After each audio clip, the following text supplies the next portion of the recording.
नमस्कार, B news में आपका स्वागत है। मैं हूं संजना। आइए नजर डालते हैं आज की कुछ खास खबरों पर।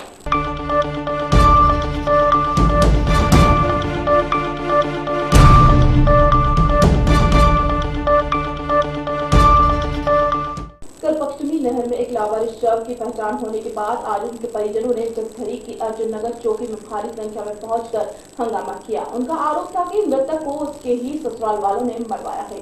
काफी मशक्कत के बाद पुलिस के आश्वासन के बाद माहौल शांत हुआ। कल पश्चिमी नहर में एक लावारिस शव की पहचान होने के बाद आज उसके परिजनों ने जगाधरी की अर्जुन नगर चौकी पर भारी संख्या में पहुंचकर हंगामा किया। उनका आरोप था कि मृतक को उसके ही ससुराल वालों ने मरवाया है। काफी मशक्कत के बाद पुलिस के आश्वासन के बाद माहौल शांत हुआ। यमुनानगर की पश्चिमी नहर में लावारिस शव की आज पहचान हो गई। विशाल नाम का युवक जो कि जगाधरी के अर्जुन नगर का रहने वाला था। पहचान होने के बाद विशाल के परिजनों ने चौकी में काफी हंगामा कर दिया। उनका सीधे तौर पर मृतक के ससुराल वालों पर आरोप था। उनका कहना था कि विशाल की लव मैरिज कुछ समय पहले ही हुई थी और पिछले कुछ समय से उसके ससुराल वाले और उसकी बीवी तंग कर रही थी, जिससे घर का माहौल खराब रहता था। परिजनों की माने तो उसकी हत्या उसकी बीवी और उनके घर वालों ने करवाई है। उनकी मांग थी कि हत्या का मामला दर्ज कर उन्हें गिरफ्तार किया जाए। काफी हंगामे के बाद पुलिस द्वारा आश्वासन दिए जाने के बाद माहौल शांत हुआ। था जी, बहुत ज्यादा ससुराल बहुत डरा रहे थे इसको। रोज धमकियां दिया मुझे, घर होते बदमाशों को ले लेके चौकियों में दरकार दे रखी थी, कुछ नहीं बढ़ रहा था। चौकी वाले भी कोई साथ नहीं दे रहे थे। नहीं तो किस बात को लेके? वो आधा प्लाट मांग रही थी मेरे पास से, उसकी सासू। दोनों वहाँ दिया, एक बदमाश और था उसके साथ। आधा प्लाट मांग रहे थे मेरे से। कैसे शादी हुई थी इनकी? कोर्ट मैरिज हुई थी, लव मैरिज इनकी। घर से कैसे गया था? किसने बुलाया था? कैसे गया था विशाल? वो तो बुलाते रहे थे जी उसको, हमारे को धमकी देते रहे थे, तुम्हारे को अंदर करवा देंगे जो शादी नहीं करवाओगे। मेरे को भी डरा था, पूरे परिवार को डरा कर रखा था इन्होंने। जिस दिन विशाल की मौत हुई किसने बुलाया था कि वैसे अपने विशाल गया था? नहीं, वो उन्होंने बुलाया था जी उसको। क्या कहा था? डरा कर रखते थे उसको भी बहुत। तो अब आपको क्या लग रहा है, कैसे सुसाइड किया है, किसने मारा उसको? देखो जो मेरे को तो ऐसा लग रहा है उन्होंने मारा होगा उसको। मेरे को तो अंदाजा ये है उसने ही मारा होगा, कि वो जो उसके साथ था ना वो बहुत तगड़ा बदमाश है। कौन था वो? सेठा नाम का है जी।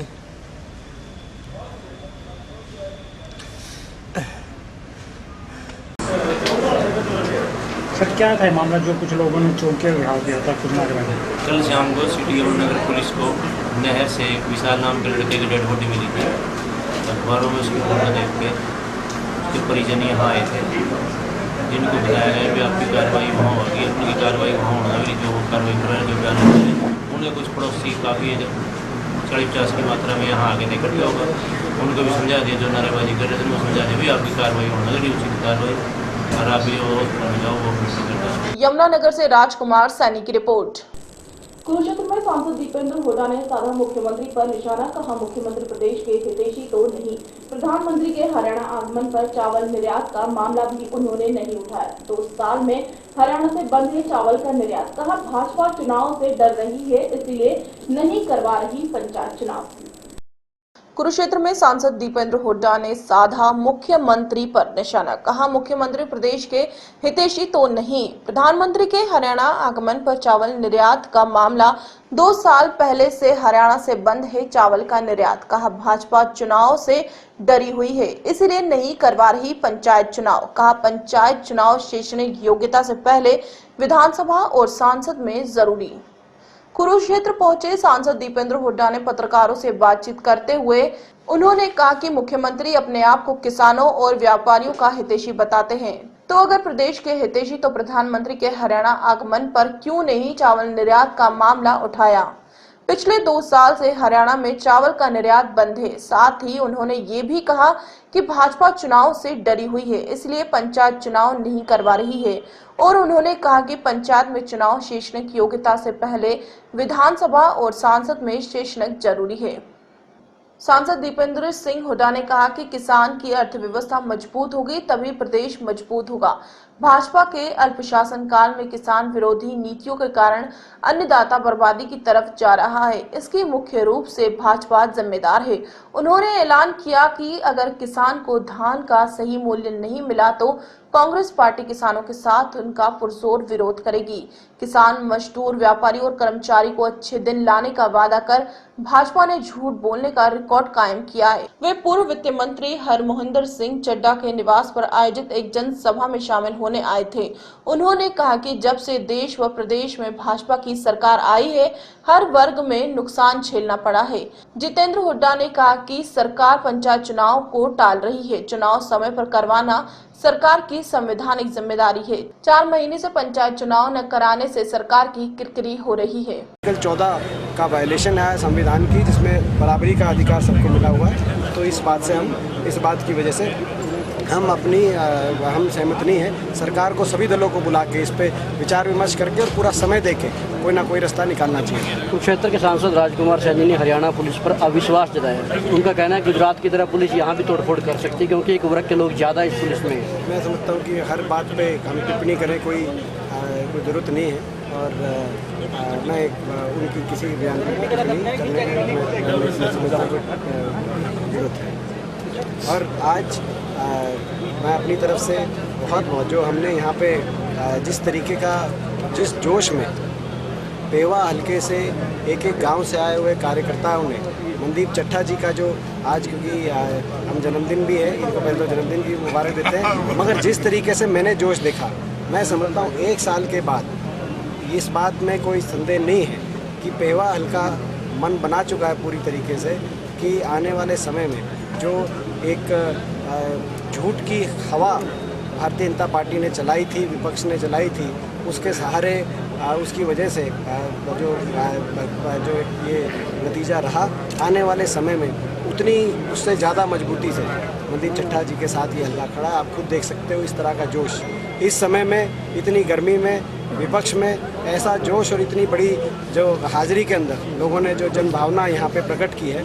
मैं बहुत उस बात के लिए मनदीप जथा बहुत उस बात के लिए मनदीप को भी बहुत शुभकामनाएं। और लोगों की ये भावना है कि हम इनकी लड़ाई लड़ें, चाहे वो अपना किसान की बात हो, गरीब आदमी की बात हो, कि किसान के लिए जो अब जीरी का आवक शुरू हुआ है थोड़ा 1509 मंडियों में और वो 1200 और 1400 में ली जा रही है। तो क्या ये इस साल भी, पिछले साल जब मोदी सरकार बनी थी पहले साल भी जीरी पिटी, इस साल भी अगर इस तरह से अगर होगा तो उस चीज़ को मैं समझता हूँ कांग्रेस पार्टी ने उस चीज़ का पूरी तरह से पुरजोर हम उस चीज़ के खिलाफ आंदोलन करेंगे।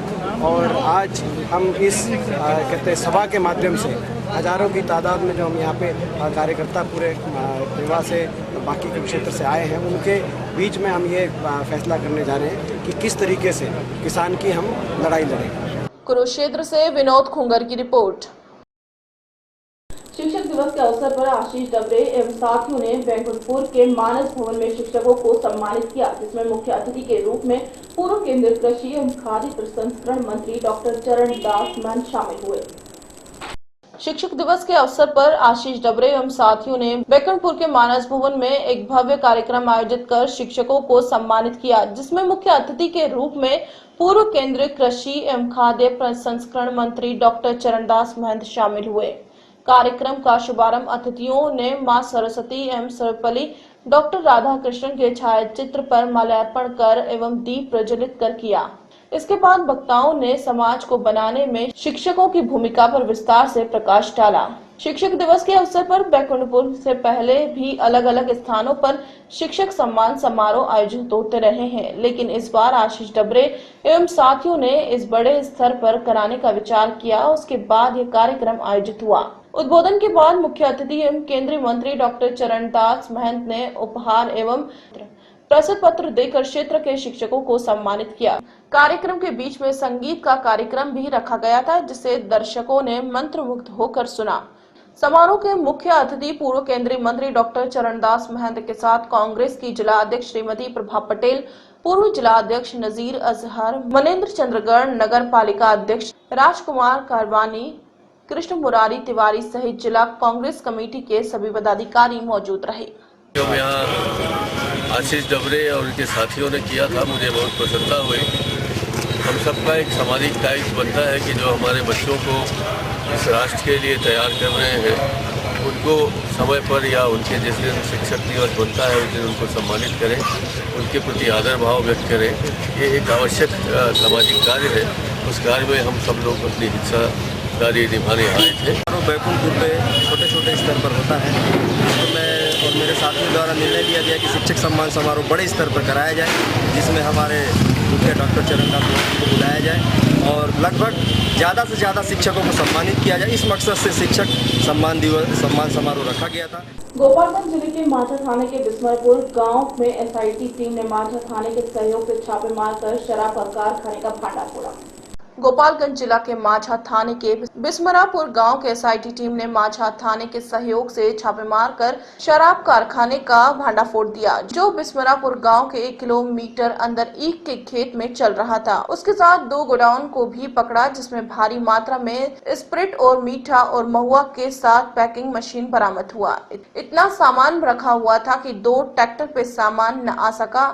ये बातें एसआईटी टीम के राजदेव प्रसाद ने बताया। गोपालगंज से ताहिर खान की रिपोर्ट।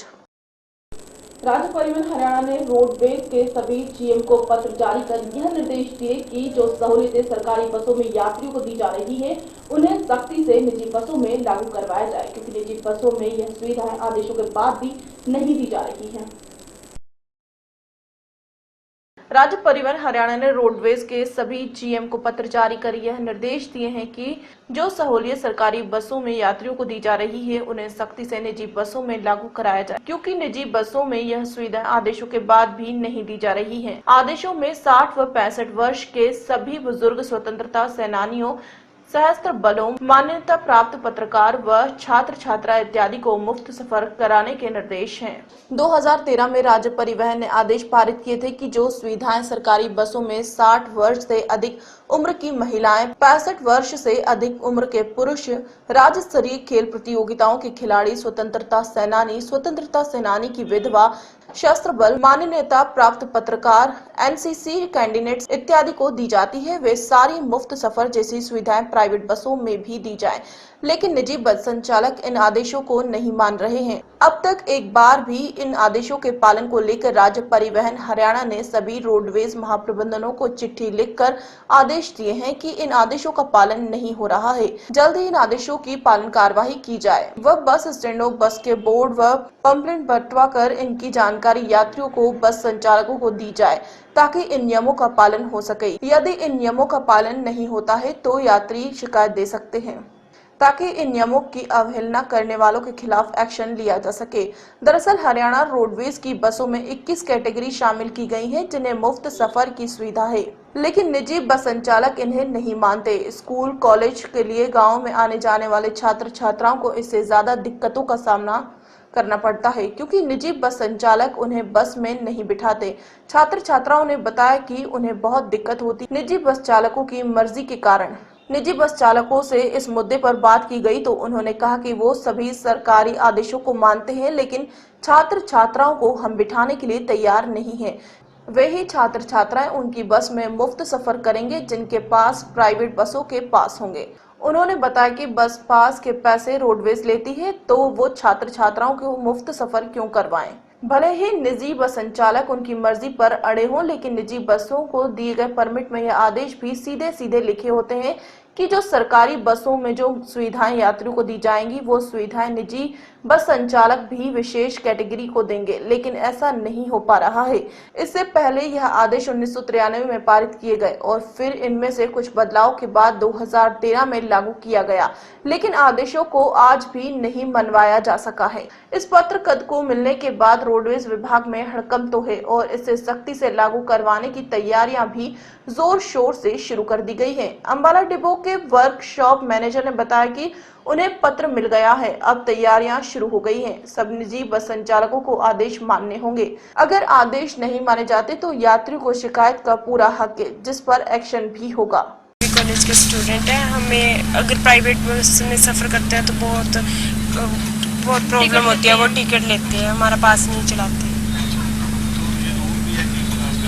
हाँ जी, पर वो फिर भी मानते ही नहीं इस रूल को। गर्ल्स हमारे लिए तो बहुत ही है, एक ही बस है, गवर्नमेंट तो और प्राइवेट वाले बिठाते ही नहीं। ये आरोप बिल्कुल निर्धार है। जो सरकारी बसों में जो सुविधा स्टूडेंट को दी जाती है, सेम सुविधा जो है प्राइवेट बसों में भी सेम सुविधा दी जाती है।